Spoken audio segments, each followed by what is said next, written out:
Hey, good morning, Eastern Oregon, and welcome to this October 1st version of AM Live on EOA, your connection to Eastern Oregon, and we are on the EOA.network is where you can find all of our content.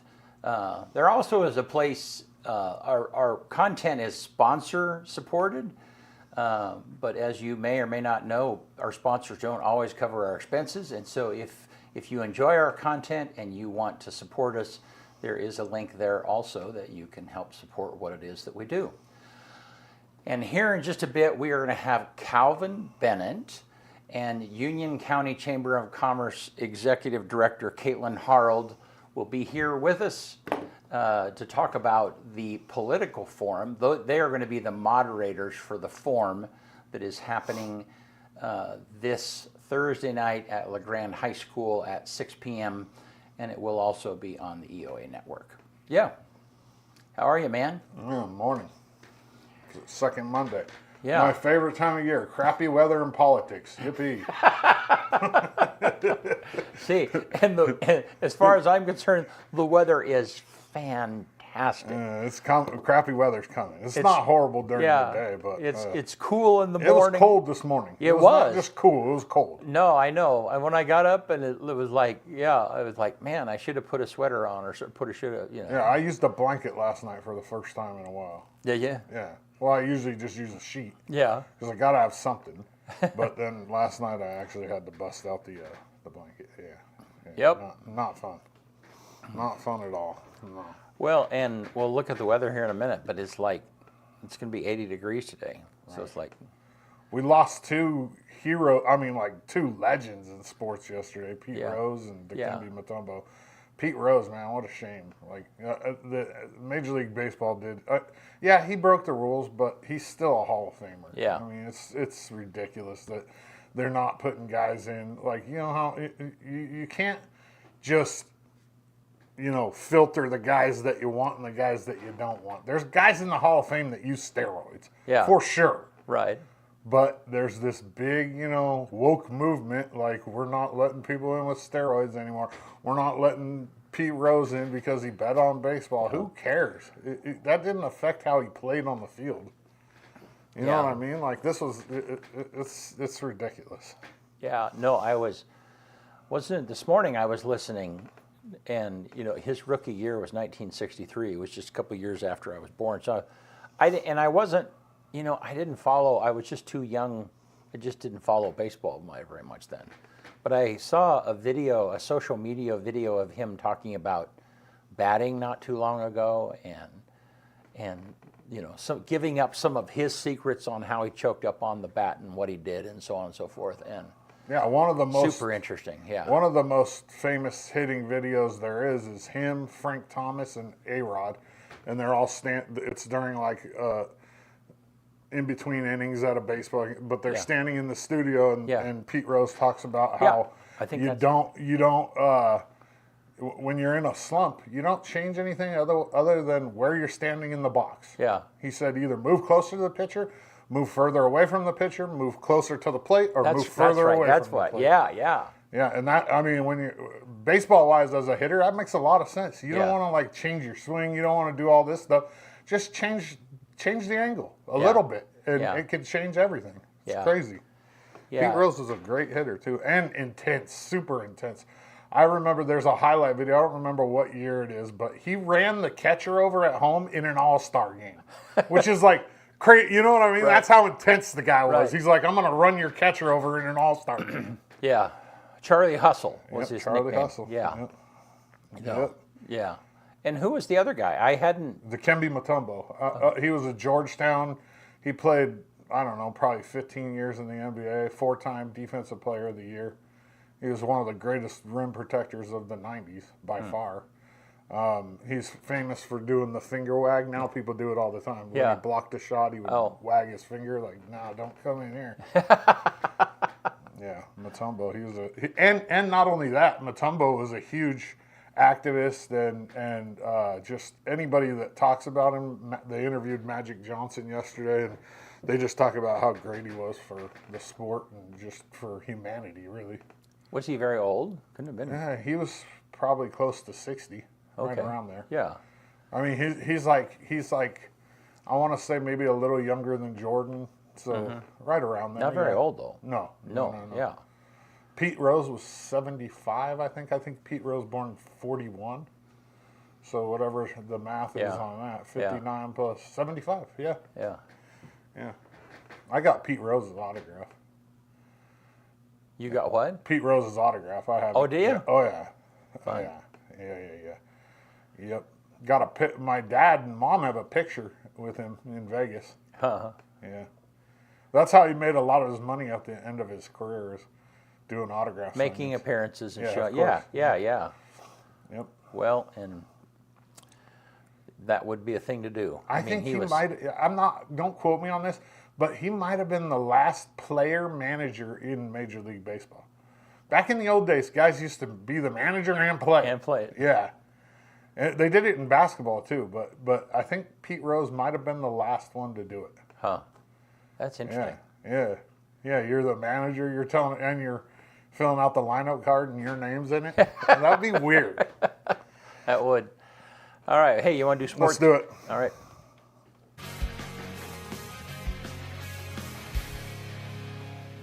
AM Sports Report brought to you by Buffalo Peak Golf Course. Get out there and see Dana. Go through Union, take a left, go up the hill.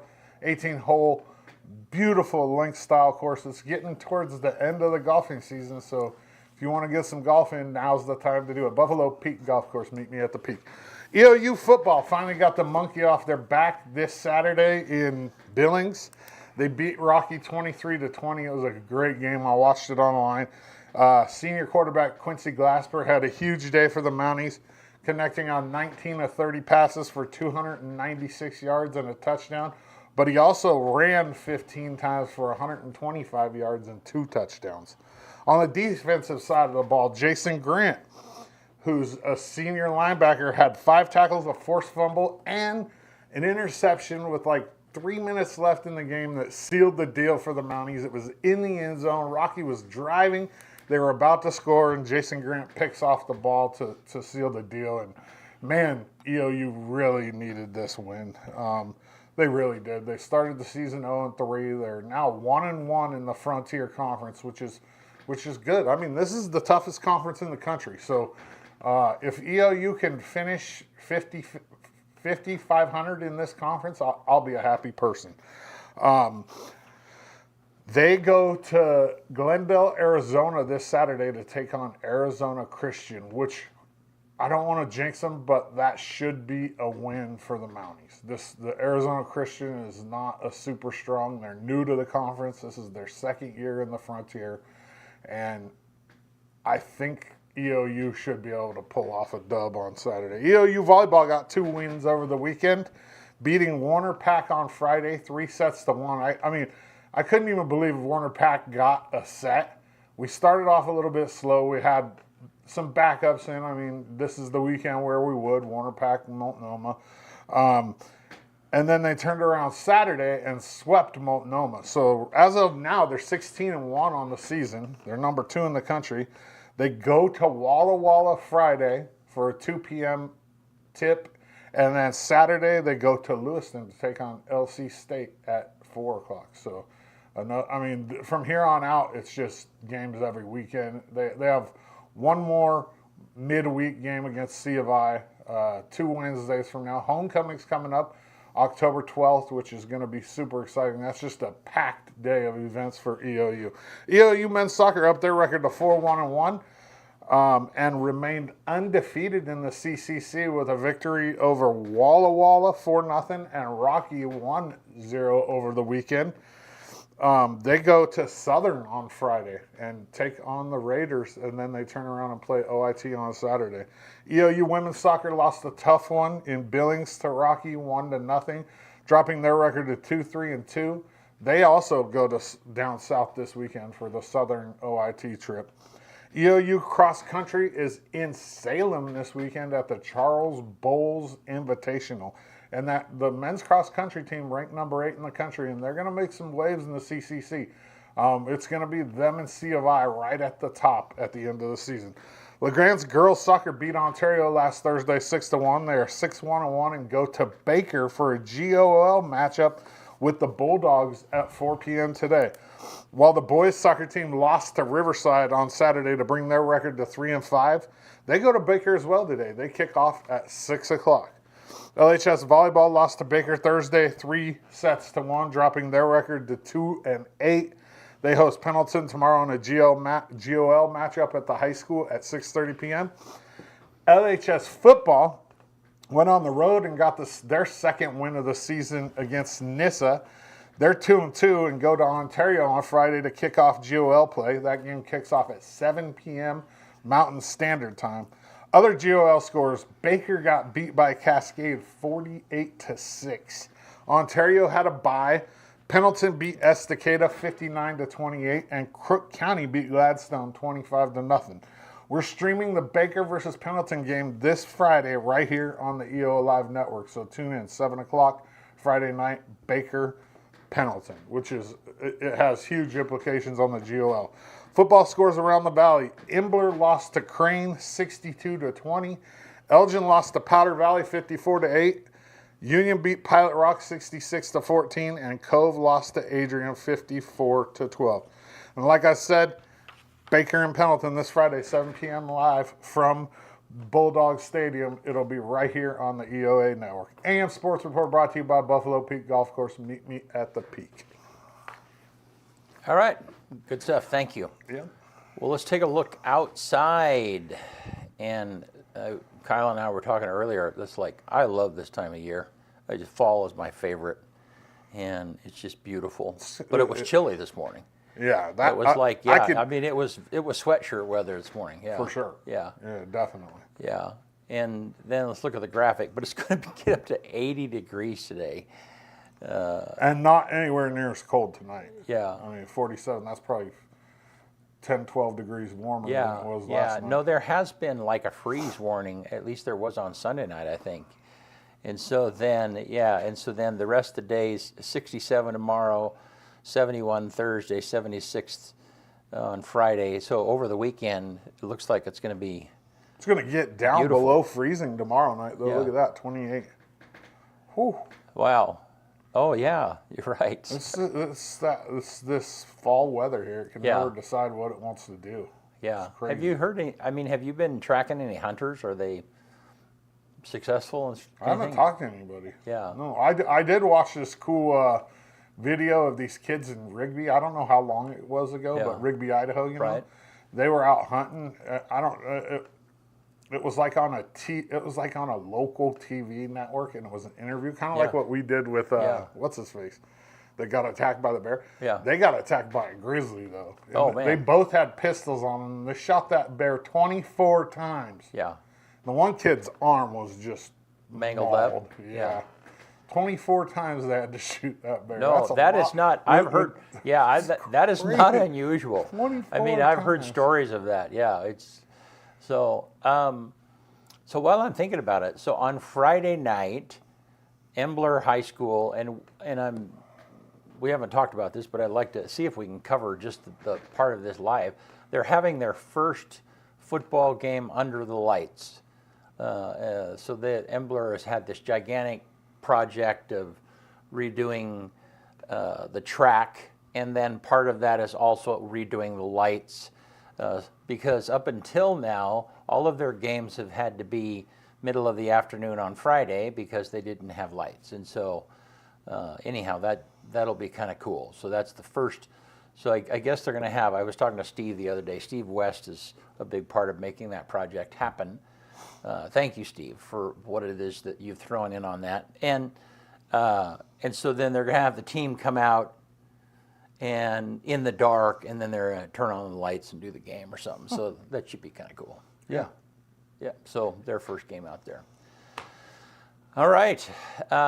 Hey, thank you guys. I'm glad you're here with us today.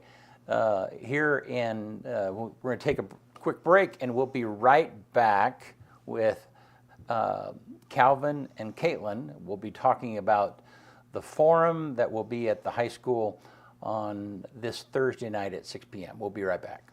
Eastern Oregon is full of interesting people, with interesting minds and interesting things to say. Here at EO Live, we're committed to connecting you to these intriguing people with EO Talks. We let our special guests share their ideas and life experiences with deep, open, engaging, and inquisitive conversations. You'll also be informed in depth on some of the most recent and relevant events, issues, and more. EO Talks on EO Live, your connection to Eastern Oregon, now on Roku.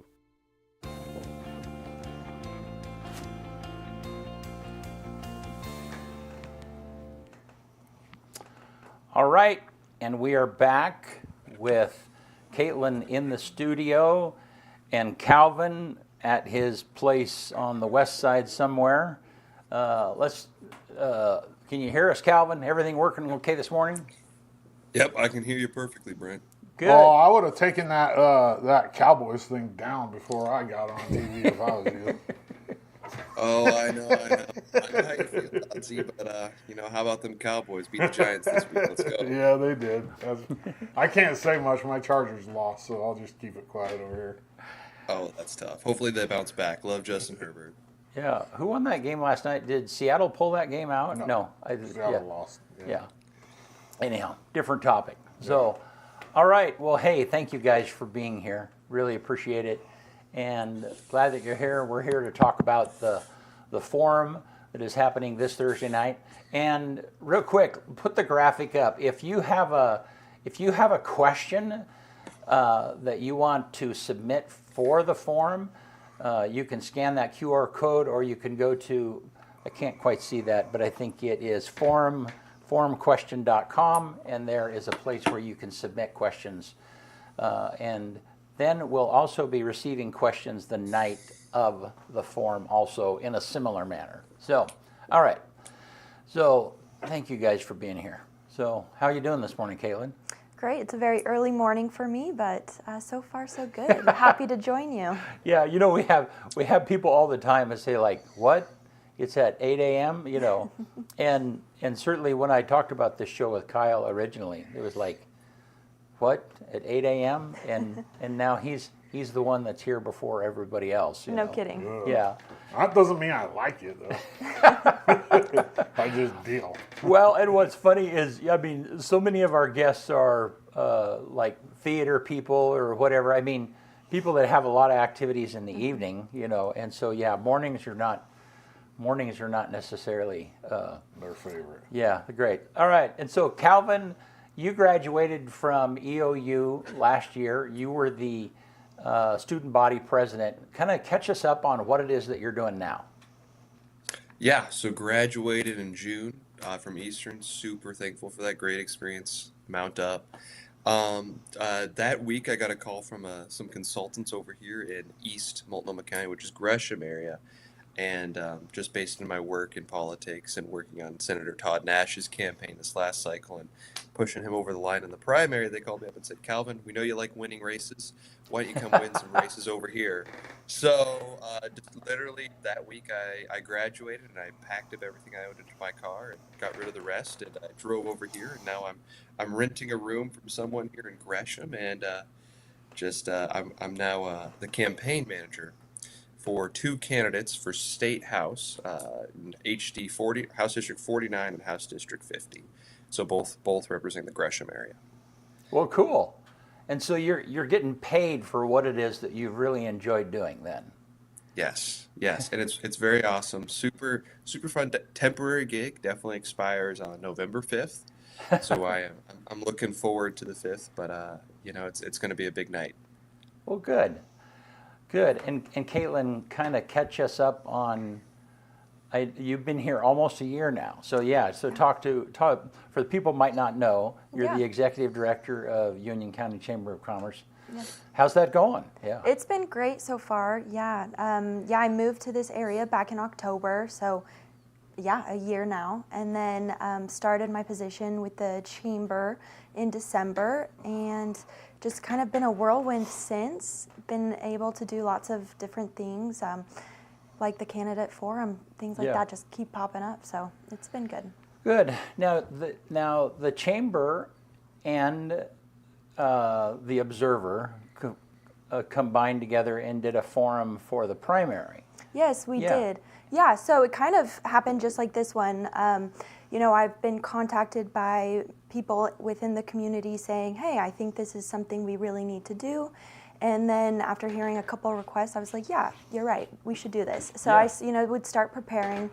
And then the Observer reached out and was like, hey, I think we can partner on this, help promote it, help moderate, and really get the word out there to make this a successful event for the community. And so, yeah, great partners there. And then kind of same thing happened, and you reached out and wanted to partner, and I was like, that's great. So here we are. Yeah. Well, and we traditionally have not been in the organization part of the forum itself. Our first experience during COVID, which was like being thrown into the fire. So during COVID, we carried a virtual forum of the sheriff's race, which at that time had 4 candidates in it, and then also the state race that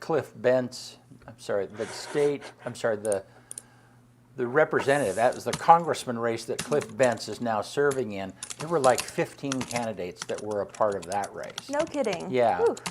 And so, Calvin, we can hear you clocking. yes. And so anyhow, so then that was our virtual event that us and EO Media put together. Okay. EO Media Group, and that's the group that owns they own all of the newspapers. Anyhow. So that was kind of our first experience in doing that, and it went well. So then my presumption, and we've been a part of several debates or several forums that Calvin and Isaac have put together in the past. And so Calvin graduated. Isaac Ensko is he's the president this year of EOU, the student body president of this year, and so he was not able to be involved in putting together a forum, and so anyhow, so that's why I kind of jumped into it, is because I knew that I felt like we really needed to do something, and you guys had clearly partnered before, and so so that's kind of how it got started. Yeah. So and then when you and I were talking, we drug Calvin into that and said, well, who else could we have, that would help moderate that event? And so Calvin, you're going to make the trip over on Thursday morning to help do this. So how do you feel about that? I mean, it's like you're coming home. Well, I mean, it's not home, but Yeah, I'm super excited. I love LeGrand. I mean, it's my college town. Spent the last 4 years there, and I'm going to be hanging out with a lot of people. Definitely being able to spend some time. I'm taking a couple days off for the trip, so it's going to be I'm very excited to come back, and then of course help the community. I think forums like this are incredibly important for voters to know about who their candidates are.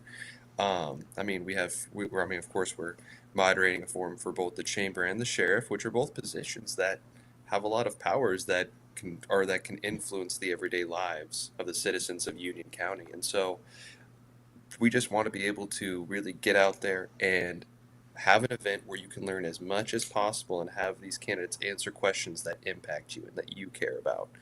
And that's going to be really, really awesome. And I'm super thankful to be involved in it. Good. Now, Calvin, you're kind of a little bit of a veteran at this by now. At least you've been involved in several forums.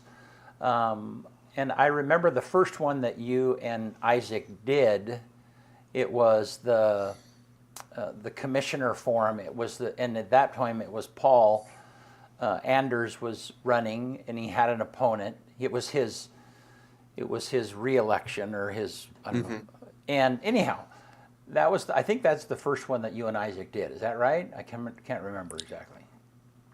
Yeah, spring of 2022 is Commissioner Paul Anders' re-election campaign against Lisa Hill. So what are some of the things that you've learned and observed since then, being on the organizational side of all that? Oh my gosh, my number one thing is transparency and just making sure that everything that we're doing is available to the candidates, and then if someone asks, that we can defend any decision that we make. So, how we made questions, how we decided the organization, um, just always being in contact with the candidates, calling them, texting them, making sure that they're okay and that they're satisfied with what they want. That's my number one thing, is transparency and just how decisions are made.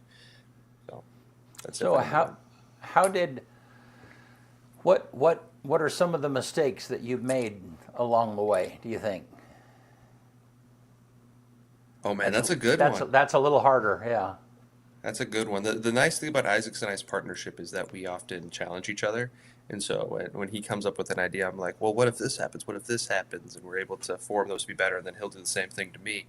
And so I can't, off the top of my head, there's definitely been a couple mistakes, definitely logistically. So one is that some of the debates, we didn't have a timer that was publicly seen. So it would just be a phone on the desk that only the moderators could see for timelines. So we're gonna be fixing that with this debate, I know, and then so everyone can see the timeline of how much people are talking. So you're given 2 minutes to speak for a question. You'll know that you've already gone over a minute and a half or whatnot. So we'll be doing that, and then I'd say little logistic things like that, where it's just like, oh, let's do that next time, or let's do that next time. Yeah. Mm-hmm. No, and how about you, Caitlin? What are some of the things that you learned from that forum that you did? Well, the list definitely goes on, considering it was the first forum that I've ever been a part of. But luckily, like I said, we had a really great partner that was able to kind of take the lead on that. So Right. It was really great for me to just kind of soak it up and kind of figure out the ropes.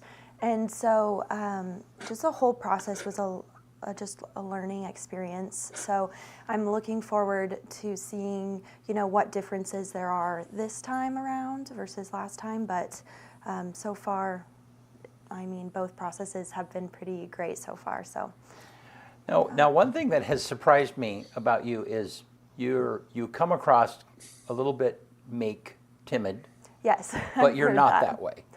No, I try I not mean, to be. Yeah, I mean, I've seen you be incredibly decisive.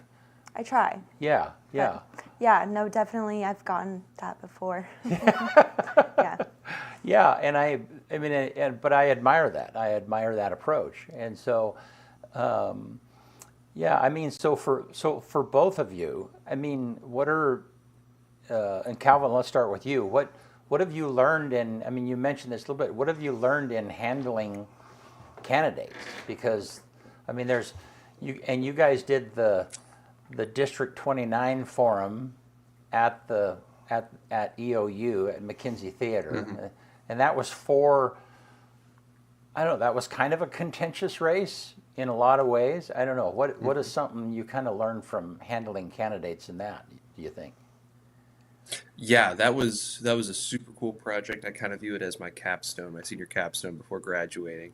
But yeah, number one, just transparency. Number two is just being open to communication. All the candidates had my phone number. All the candidates had Isaac's phone number and could call and text us at any point.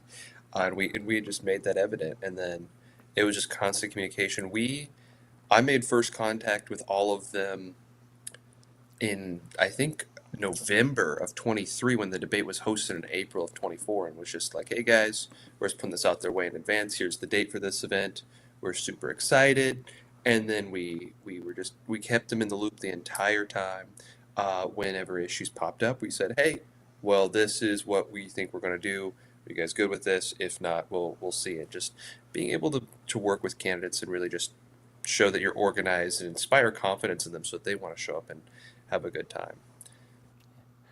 Well, and Calvin, in that you guys did something that I had never seen before that was entertaining, and that is you submitted questions that had been, you allowed the candidates to submit a question that they wanted to ask another candidate, which I think you called, hey, this is our spicy section. I don't what. Yes. Yes. And I think you told me at some point that negotiating that part of it was like ticklish. 100%, 100%, and that's because it was spicy, as we called it. And I will give all props to Isaac on coming up with that and designing that section. I think it was really fun. So yeah, essentially what we did was we reached out to, or we had a random selection where each candidate was given the opportunity to ask two questions to another candidate that we read out. So for instance, candidate A would submit two questions about candidate B, and then Isaac and I would make sure it's good, kind of communicate with them, make sure that it's not, an ad hominem, it's not a personal attack or anything, and then we would read that question out during that section 2 of the debate, and that was really interesting because we wanted to make it more of a debate format than forum, and so try to make it a little bit more combative, try to get these guys to kind of hit it off with each other because we were the only people in that district, which stretches from Wallowa County to Wheeler County to Wasco County, this massive District 29, to host a debate. And so we really wanted to just kind of go at that one and have a really awesome event. And it was interesting. We got some great responses from that. We got some new perspectives that were brought up. It allowed the candidates to kind of air out some of their thoughts about each other. And I think it was successful, and it was really good. Well, but it did become pretty personal, because the questions were the question were submitted to the candidate who was supposed to answer them, and a couple of different times they would say, "Yeah, I know that you," and they would point to another candidate. "I know that you're the one that submitted that question." And so it certainly cornered candidates in a manner that they hadn't been. Do you think it was it useful? Do you think that information came out to the public that they might not have known otherwise? 100%. So what I think it did give is it gave Commissioner Jim Doherty a chance to air out some of what was kind of going out on with his commissioner position regarding his recall election and the ethics investigation that he was under. It gave him a chance for him to say, from his perspective, what it was all about. And I think that was really good. And we gave him the 2 minutes, and then he kind of continued that after with another question, continued his story, which there's not sure if that was the best thing, but it gave him a perspective to say that, which I had never even heard before, and I think many in the audience had not either. So, well, and I can tell you that from from the standpoint of being a candidate, there were times that I'd be like, man, I wish I could throw in a question here, whether that be a question that would benefit me more, or that would, point out somebody else's lack of something. So, I get that. And, but you're right, that's a spicy road to go down. So Caitlin, you were a part of that forum, and there were 9 candidates with the county commissioners. Yes, that had me sweating for sure. Yeah. So what was that experience like for you? Yeah, it was very interesting. Because in the past I've heard that we hadn't had 9 candidates. It really wasn't that many before. So that was really interesting to start my first forum off with.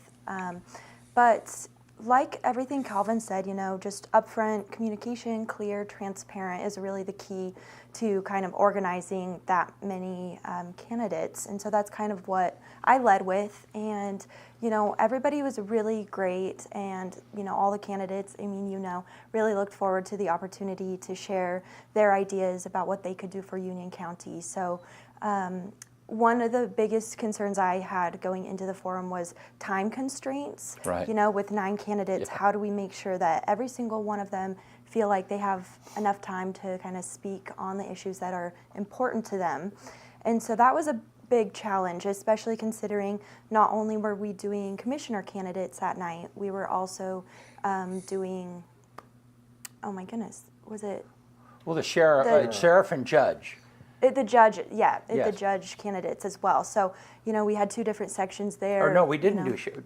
No I think sheriffs. that was just the judge, then those two, right? Yes, yep, correct. So just trying to figure out how to, get as much information out to the public as possible while still respecting everybody's time. That was a big challenge, but, it is what it is. But so I'm very thankful that this forum, we've just got our two county commissioners and our two sheriffs. So Yeah. time isn't as big of a concern now, and we can really focus on asking those important questions and giving them that platform to get their ideas out. So Yeah. I'm looking forward to it. I think we need to point something out for the viewers so they Yeah. don't get misconstrued. This is a forum coming up, not a debate. Right. So that there's a big difference. Calvin, tell them the difference. You Yeah. can word it better than me. Of course, and feel free to hop in on this one, but how I personally view the difference is that a debate is a lot more combative is the main difference, where candidates can kind of push each other on ideas and challenge each other, while a forum is structured more to be like a town hall where candidates can go up there and say their piece, say what they stand for, say what they're going to do, and they respect each other, and they don't really talk about each other while there. So that's kind of the main difference. I don't know. I'd love Dodzy if you wanted to hop in, or Brent or Caitlin if you wanted. as well. I like exactly what you said. It's informational. Like the debate, you're basically debating, you're arguing, and then when you get into the forum, it's more about presenting information about yourself. I think forums are more self-focused, and debates are more opponent-focused. In my own No, personal that's a good way of experience. summing it Yeah. up. Yeah. So then, Caitlin, what would you say? I mean, and we had this question a little bit yesterday. Is what's the purpose of a forum? If we, what are we wanting the public to learn from this? Yeah, obviously we're hoping to encourage the, civic responsibility, getting people out to make educated voting decisions for themselves. And I think the way to do that is by providing an event like a forum. It gets people out of their house and listening to their options for future Union County leadership, which we know impacts everybody who lives here. So I think it's really important that we encourage people to participate in that conversation. And like I said, just that we're allowing them to make their most informed decision that they can. So I think that's the main purpose of an event like this. Okay, and so Calvin, how do you balance between what a candidate wants to say about themselves and the questions that might come to them from the public? I mean, where in a forum, where is that balance at? What do you think about that? Well, that's actually a really good question, Brent. I might need a second to think about that one, but the audience is who I believe really matters. You want the people who are voting, the people who are making their decisions, probably largely based off of this forum, to be able to get their questions answered. And while the candidates are going to be saying what they want to say, and everything's going to be going through them because they're the ones speaking about it, it's really we want to get to what the audience wants to hear, and just making that available. And so I'm a person, when coming up with these events, I'm very audience focused. I think that's one of the reasons why we included that the spicy section of that last debate was because we thought it was going to make it more entertaining in the middle, spice it up and help that retention, help people want to sit there and watch and be like, oh my gosh, what's going to happen next? So I'm very audience focused on that personally, but I'd love to hear what your thoughts on that question are, Brent.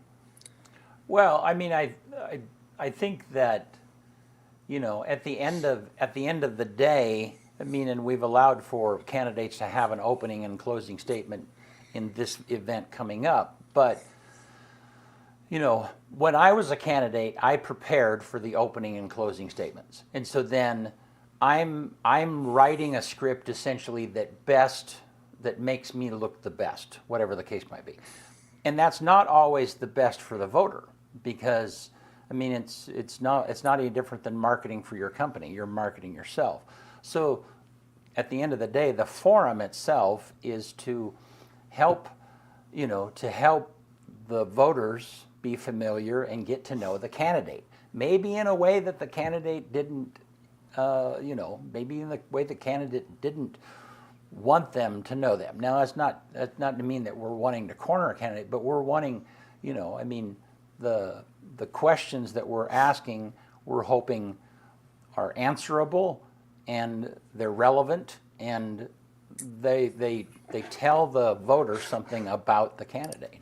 So, Caitlin, why don't you talk about a little bit about the structure and kind of how we've worked at trying to get at those particular things. Yeah, just as as Calvin said, and you, Brent, really we're trying to make the experience best for everybody involved. And so there was a lot of thought put into kind of how we want to organize this. And ultimately, we kind of landed on this kind of structure where the commissioners will go first, the commissioner candidates, and everybody has a 2-minute opening statement. And we will be asking 4 questions that were created by the nominating committee. 3 following questions will have submitted from the public, either prior or during the event. So each county commissioner county commissioner candidate will be asked those 7 questions, and then we'll take a short intermission, or they'll have their closing statement, short intermission, and we'll move on to the same format for the sheriff candidates, and then we'll go home. So it's pretty simple.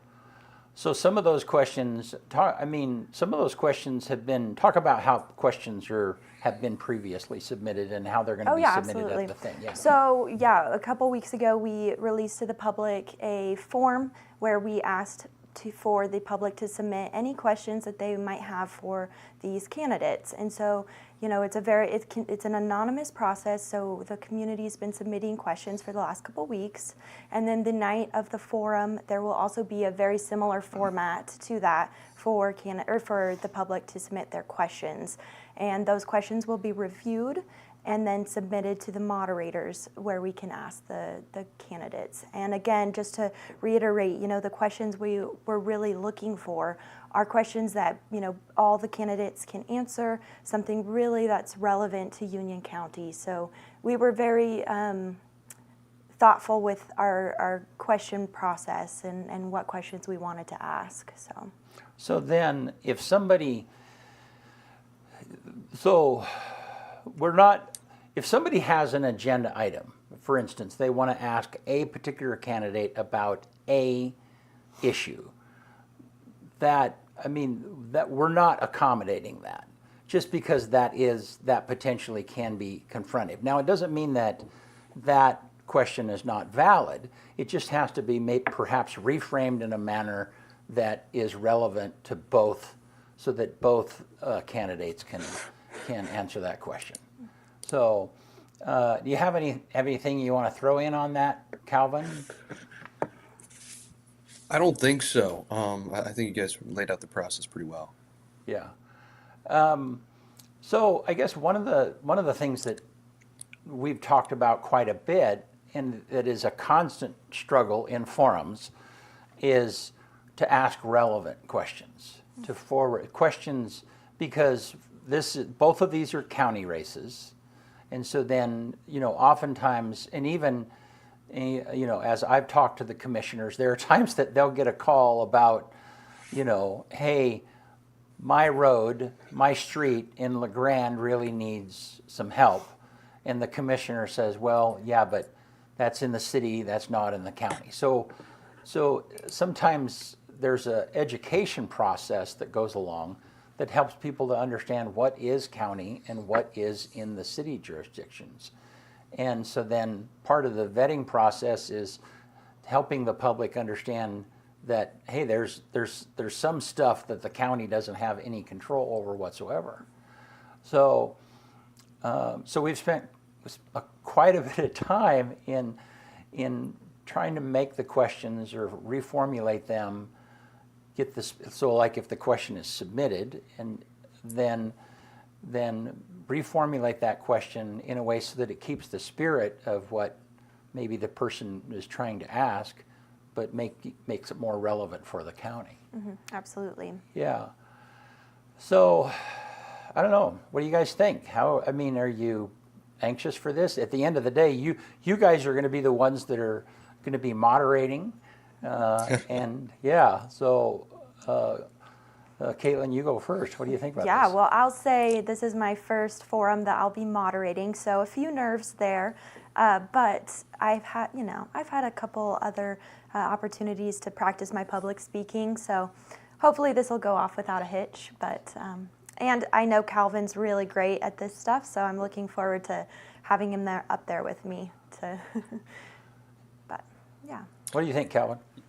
Yeah, super, super excited to come back to LeGrand and be able to do something I love so much and be working with Caitlin, who's my first time working with her. She's amazing. Very excited for what the Chamber's been doing and the way they're moving, by the way.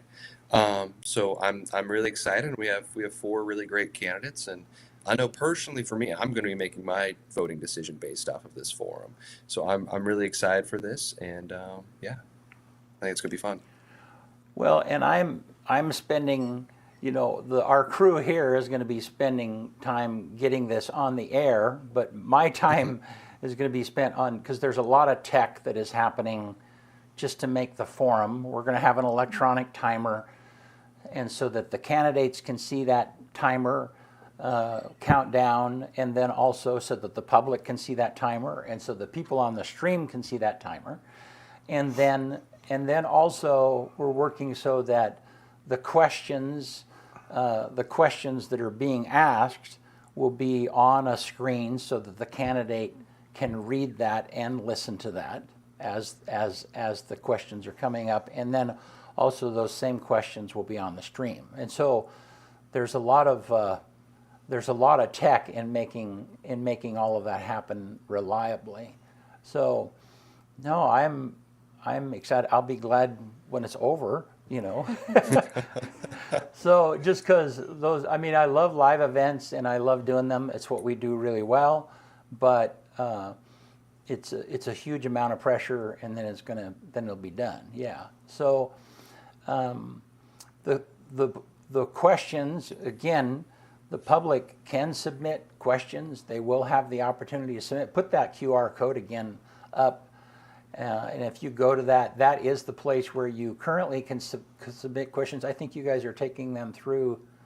Yes, honestly, we'll take them just through. Right up until, yeah, okay.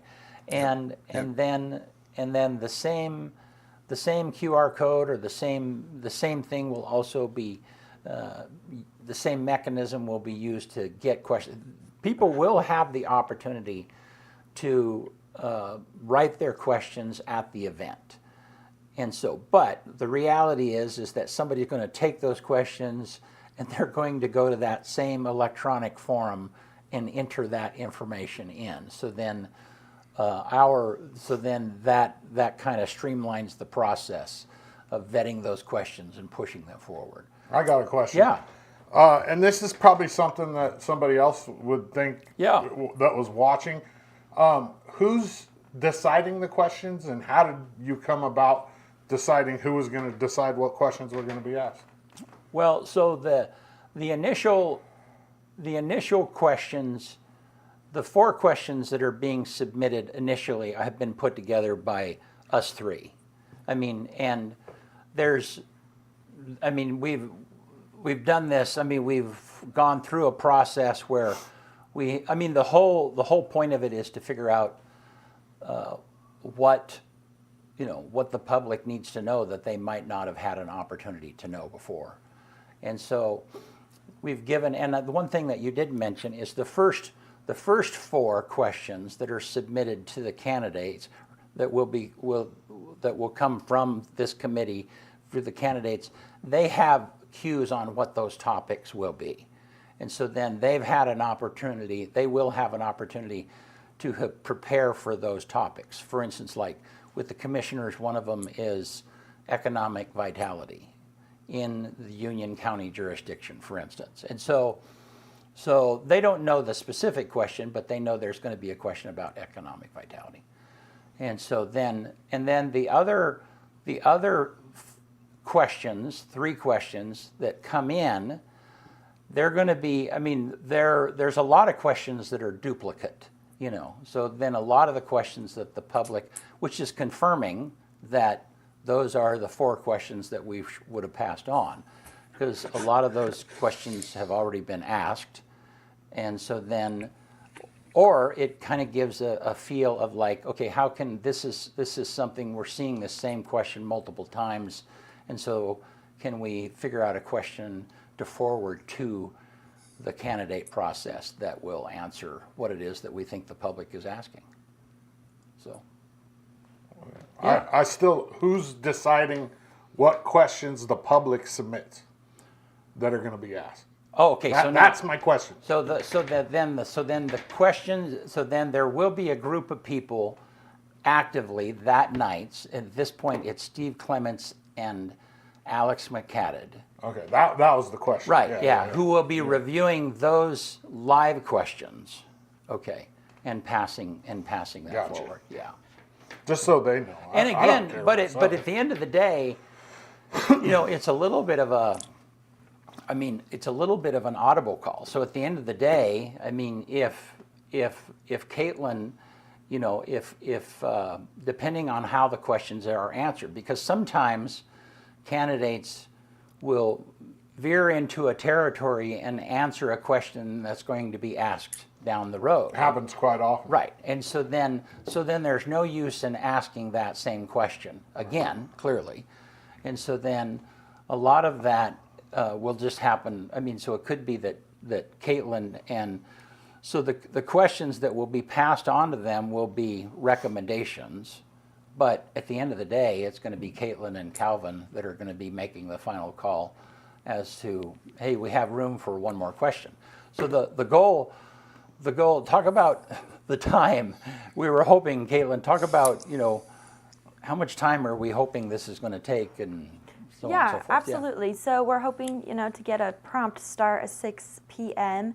And then, I mean, with 7 questions at about 2 minutes, we're hoping to get through the county commissioner candidates probably within an hour, definitely, so that we do have time to take a quick break so everybody can stretch their legs before we get into the sheriff candidates.